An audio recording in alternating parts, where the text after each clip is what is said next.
Hello everyone and welcome to this special weekday Motor Trade Radio podcast, powered by Motors, the driving force behind multi-site advertising, with Philip Nothard and Curtis Hutchinson, bringing you all the chatter that matters across the franchised and independent dealer sectors. Hello and welcome to the latest episode of the Motor Trade Radio podcast. We're joined today by Derren Martin, CAP HPI's Director of Valuations, for our regular end of the month review of trade values. Now here's a spoiler alert. The newly published CAP HPI editorial describes October's retail activity as healthy with respectable demand, and dealers feeling relatively upbeat and positive, more so than they were this time last year. So welcome back to the pod, Derren. We're looking forward to finding out what's actually driving these positive trends. Yeah, thanks for having me back on, Curtis. Yeah, it's certainly been a relatively positive month for the time of year, definitely. So, I mean, Derren, you know, we get into this sort of end of the year now. We're in the fourth quarter, and there's a lot going on, and we're speaking just ahead of the budget that's this week. So, do you want to talk us through initially the sort of the headline figures of the movements at that 3-year 60, and maybe talk a little bit more about the year-on-year comparisons and what the difference is in terms of that plate lift and how the market actually looks for the year to date? Yeah, sure. So it's a 1.1% average drop at 3 years 60 during October's CAP Live. So that's just over £200, which is really, we're calling it seasonal. It's on the strong side of what you would normally see at this time of year, although you can obviously get different movements during October. I think the average for October into November is a 1.3% move over the last 12 years. The strongest year was 2021. We had a positive 1.2%, which 2021 was obviously a very unusual year. And I think that was the eighth and final month of increases that year. And last year we had a 4.2% drop. And that was part of the 10.5% realignment in the last 3 months of the year. So this was kind of the first month of that. And then November and December kind of followed suit. So it's a lot stronger than last year, and it's more in line with normal seasonality.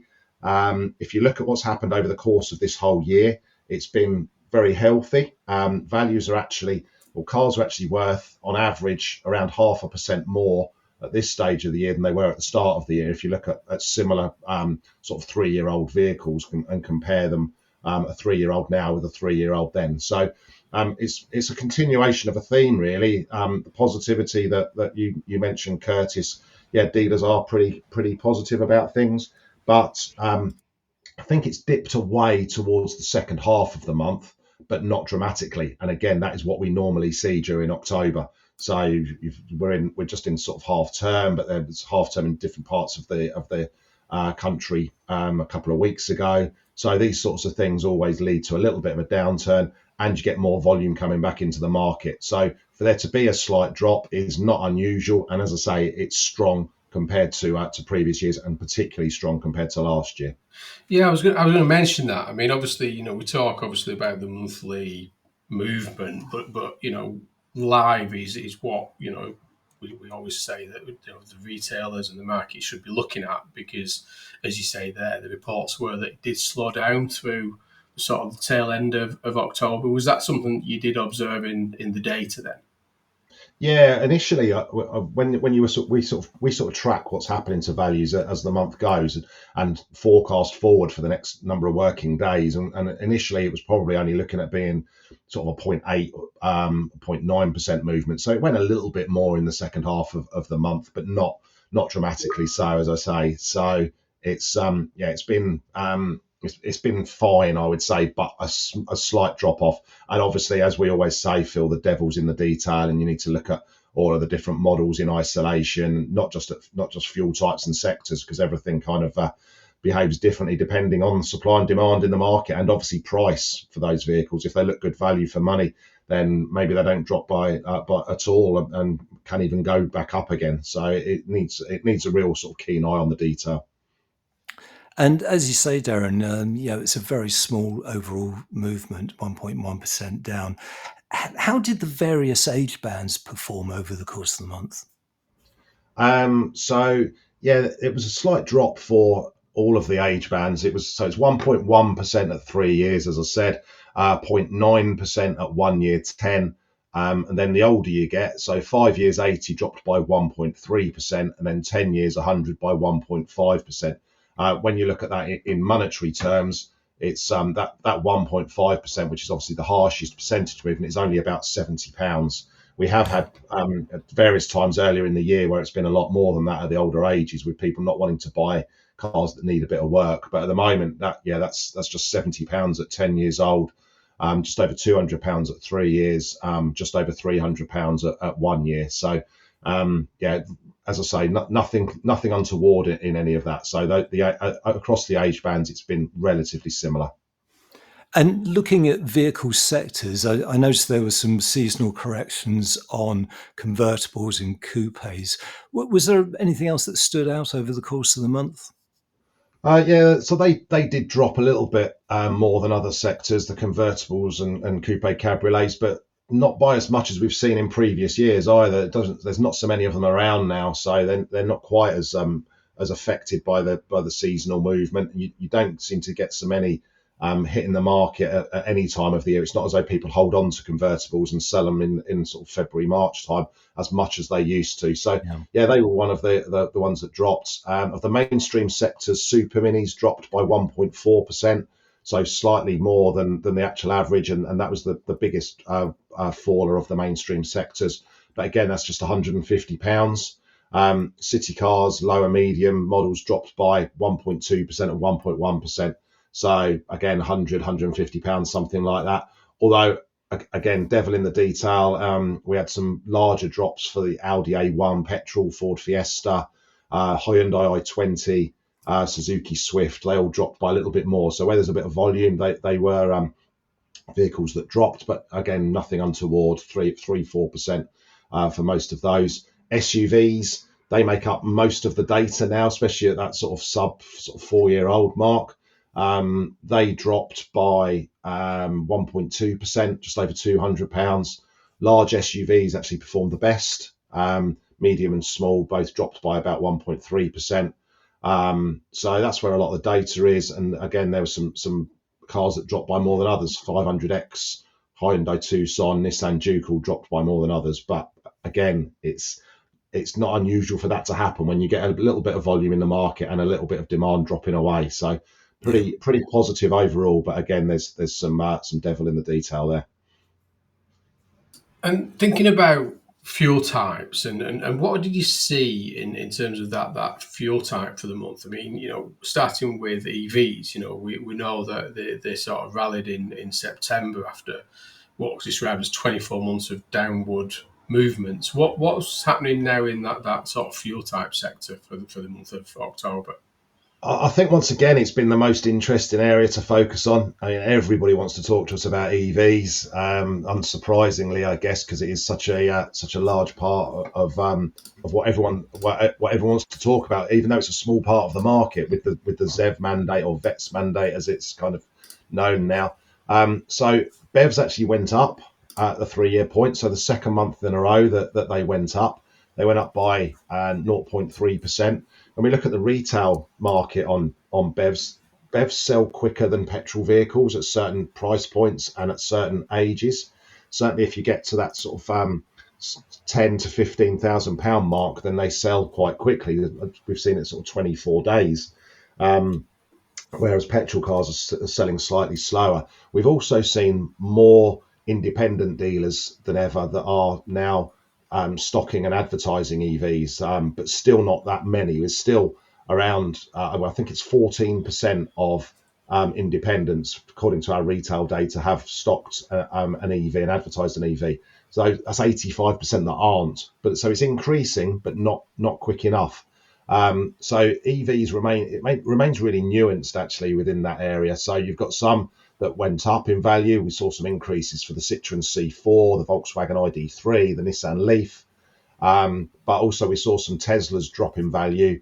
Mini Cooper also dropped, and the Mercedes EQE dropped. So it's quite inconsistent there. The Model 3 is a particular one that's been inconsistent because we've seen it going up, going down, staying level, and then dropping again. So it's a really interesting area of the market, but it's definitely improving the amount of dealers that are stocking them, the amount of consumers wanting to buy them.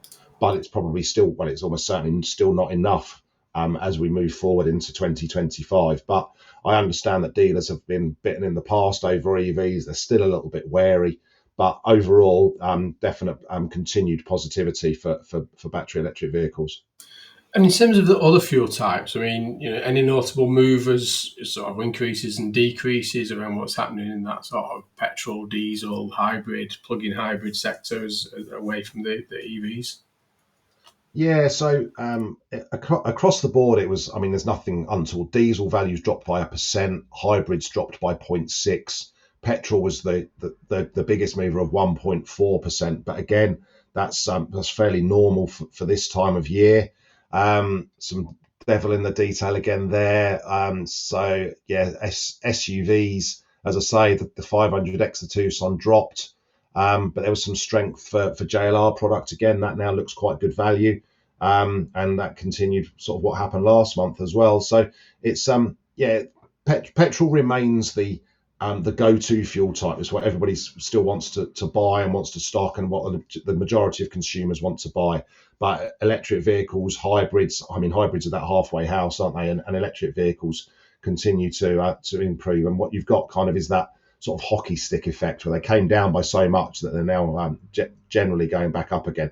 But it's not across all age bands. The EVs at younger ages, they're coming up more against new car offers, which can be very strong, especially at this time of year with manufacturers chasing those targets. So we didn't see an uplift. We only saw an uplift at the 3-year point. It was a slight downturn at younger ages. You're listening to all the chatter that matters on a special weekday episode of Motor Trade Radio, powered by Motors, the driving force behind multi-site advertising. Now, Derren, every month you poll the view of the auction houses. What were they telling you about month-on-month stock levels and demand? Yeah, it's actually an interesting one for the auction survey this month, because we saw over half of respondents saying that volumes had decreased. Normally in October, you wouldn't see that. This time last year, over 3/4 were saying that stock levels were either as high as the previous month or had actually gone up. And in 2022, it was 80% of respondents. So for that to happen this year, it is quite unusual, and I guess that points to different sort of sales channels being used to sell the vehicles. So so supply levels have not gone up dramatically. Demand's pretty positive, I would say. We've got over half of the respondents saying that demand was the same as last month, so it hadn't dipped away, which is good. You have got a small minority that are saying that demand did decrease, but I think the auction world remains pretty healthy. They could just probably do with some more cars, really. There's a shortage of cars from the COVID years, isn't there? So over 3 million less than in over the last 4 years registered in the previous 4 years. So there's a bit of a shortage there. So that's the main thing. Conversion rate wise, we've seen conversion rates drop through the month. But not dramatically so. And they're certainly in a better place than they were this time last year, around 15% higher than they were this time last year. So that's a real sort of positive there. And last time you were on, Derren, we were talking about the September plate change, and there was that expectation that we'd start to see part exchanges coming into the market towards the end of September into October. Was there anything to suggest that actually happens in October?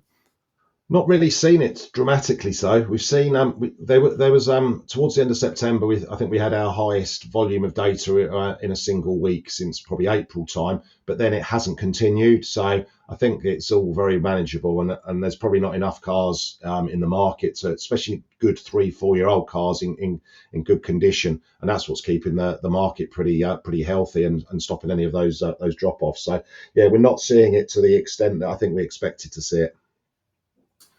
And I mean, Derren, we sort of mentioned right at the start now, we're partway, we're heading through this final quarter of the year. We talk about the impending sort of output of the budget and obviously whether it's fuel duty freeze release and the £5 subsidy and all this that's taking place.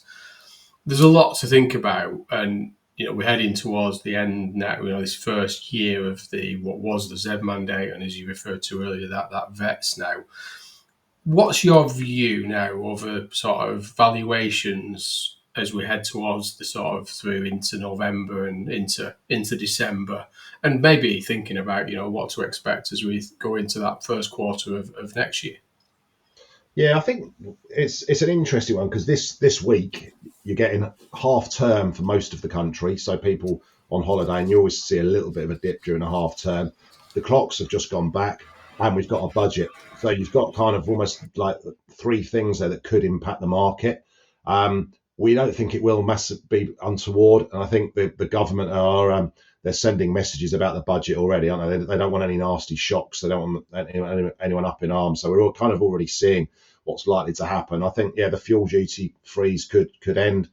That they might try and help stimulate electric vehicle values in a sort of almost a clandestine way. That way by penalising petrol by more, and you always see a bit of an uplift in interest in EVs when petrol prices at the pump go up. The average drop in live values during November since 2012 is just over 2%, but that is skewed by last year's 4.2% drop. So if you exclude that, the average drop is just under 2%. And we would expect this year, we're kind of predicting stronger than the average, so less of a movement down. It could be slightly more than this month as we head into sort of the last couple of months of the year, but nothing untoward again. It will just be a sort of a gentle sort of seasonal drop as we move through the month. We're not seeing any warning signs of anything bad happening. Demand is still there. Supply isn't going to be huge, so it should be fairly well balanced. So I think we're going to see that for the next couple of months, really. And then I would expect January to be relatively positive. Each month this year, the average movement has been around 0.5% stronger than the seasonal average. And I think you'll see that for the first sort of few months of next year as well. I think dealers weren't this time last year out buying for January. If they can afford to stock them, then they will be certainly dipping their toes in and looking to buy for January this time. And we do think that the first few months of next year will be relatively positive again, with demand okay and still not an abundance of supply. So the fly in the ointment is always going to be that new car activity on electric vehicles, and whether the manufacturers want to hold back on petrol. Next year the target's 28%. Will there be any changes to that mandate? I think there needs to be, but it might not be soon. So we'll wait and see on that. It would be good if there was something in the budget about it, but I'm not sure that there will be. But it kind of needs to be looked at, that targets for next year, because it will have an effect on the market at some point. Yeah, I think there's a lot going on there. I think, as you say, this week it's probably not going to be a lot in the budget around sort of stimulating that side of things, because it's all about Treasury revenue, isn't it, rather than anything else. So I couldn't agree more. I think it's going to be get through the end of this year, get to the 22%, however it's achieved, and then the key is going to be focused on 2025 and that 28% figure, if that remains. So it feels about right. I think your points around volume coming into the market, it's going to be interesting whether we do see that volume coming into towards the end of the year as manufacturers put pressure on that fleet sector. But as you say, the demand's there to sort of take it if the product's available. So it's going to be a very interesting time as we head through the closing weeks and months of this year. Yeah, definitely.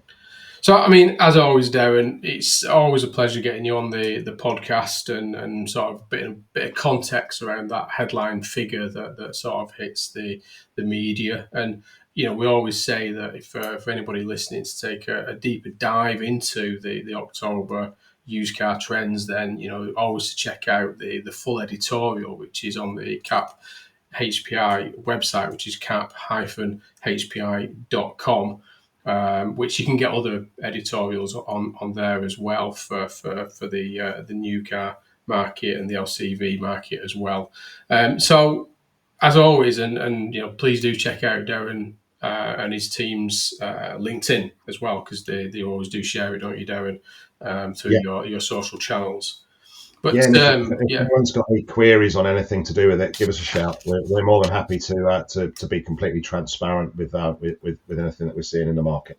Brilliant. Well, I mean, as always, we'll be catching up at the end of November to see what November did in a post-budget environment as well, and we'll get a clue of what the year's going to finish like. But that's all for this special weekday Motor Trade Radio podcast. Many thanks to Derren for joining us. We're back with all the big car retailing and budget-related headlines this weekend. Until then, it's goodbye from me. And it's goodbye from him. Thank you for listening to this special weekday Motor Trade Radio podcast. Powered by Motors, the driving force behind multi-site advertising. Philip and Curtis will be back with the week's big motor retailing headlines on Saturday. Live, on demand, wherever you are, on your podcast feed.